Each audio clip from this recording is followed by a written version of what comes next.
Toto je Rick. Rick sa dnes nechcel natáčať, no vy ste znova stlačili play. Preto ho pre vás posielam do hlbokej, vlhkej a nekonečne tmavej jaskyne. Má pár hodín so svetlom. Nech si poukladá veci, ohmata steny, natiahne lanok skladu a vece, rozmiestni značky a označí jedlo. Kevku si lepí suchým zipsom, termosku dáva do rohu, aby ju neprevrhol. Rick sa pohybuje krok za krokom, každý pohyb si hovorí a plánuje trasy. Usmieva sa, ako by išiel na túru. Zatiaľ celkom nechápe, čo ho čaká. Svetlo je vypnuté. Úplne.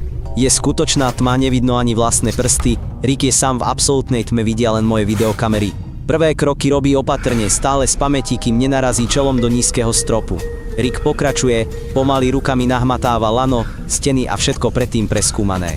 Nájde termofor, uvarí čaj a polovicu vyleje. Rick utrie podlahu handrou, nájde jedlo a podľa pamäti večeria. Spí vo spacáku, počúva zvuky a snaží sa uhádnuť, či je noc, alebo sa len jeho telo vzdalo. Takto prešiel prvý deň. Na druhý deň sa Rick drží rozvrhu. Vstáva podľa pocitu. Cvičí naslepo, počíta nahlas, aby sa nepomýlil. Už vie, kde je jedlo. Rick sa rozpráva sám so sebou a vedie si audiodenník, aby sa nenudil. Rozhodne sa označovať dni uzlami na léne.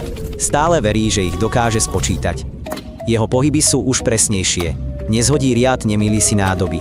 No každý jednoduchý úkon trvá 3-krát dlhšie. Každá chyba v tme je katastrofa. Každý pohyb si žiada plnú koncentráciu.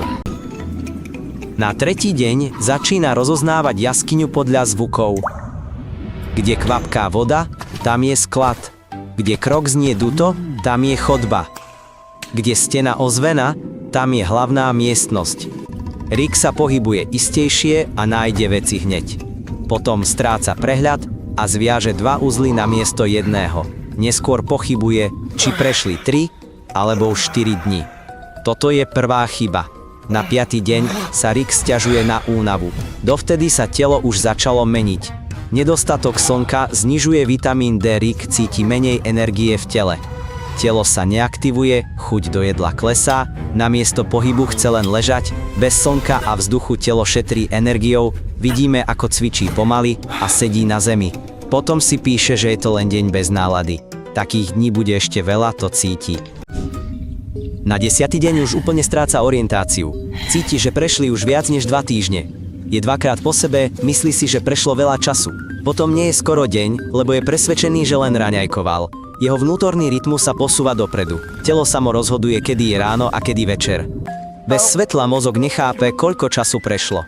Orientuje sa len podľa hladu a únavy.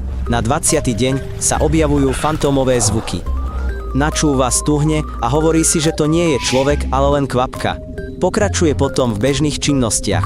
Čím je tichšie, tým častejšie si myslí, že je niekto na blízku. To je normálne. Mozog v izolácii vyplňa prázdnotu vymyslenými signálmi.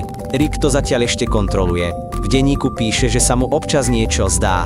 Deje sa to pritom stále častejšie. Na 30. deň sú takmer všetky jeho nahrávky rozhovory s vymysleným spoločníkom. Rozpráva mu, čo jedol a aké mal sny. Niekedy sa vety prerušia, Rick zabúda slova a začína odznova.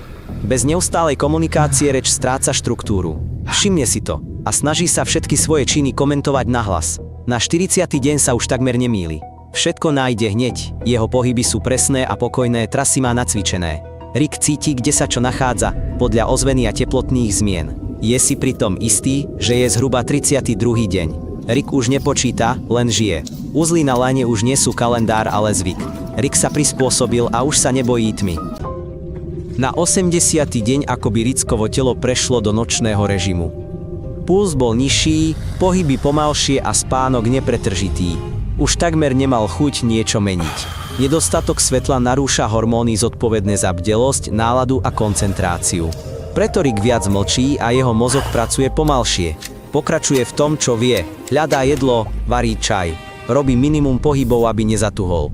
Psychika prestala čakať na východ a rozhodla sa tu proste žiť.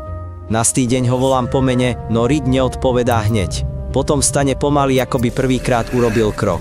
Vezmeme ho za ruky, nasadíme mu okuliare, vyvedieme na svetlo. Najprv šero. Potom vzduch a obloha. Rick prižmúri oči a len stojí. Slzy tečú sami od seba. Rick nepotrebuje slova, opäť vidí slnko. A zaslúži si tvoj like.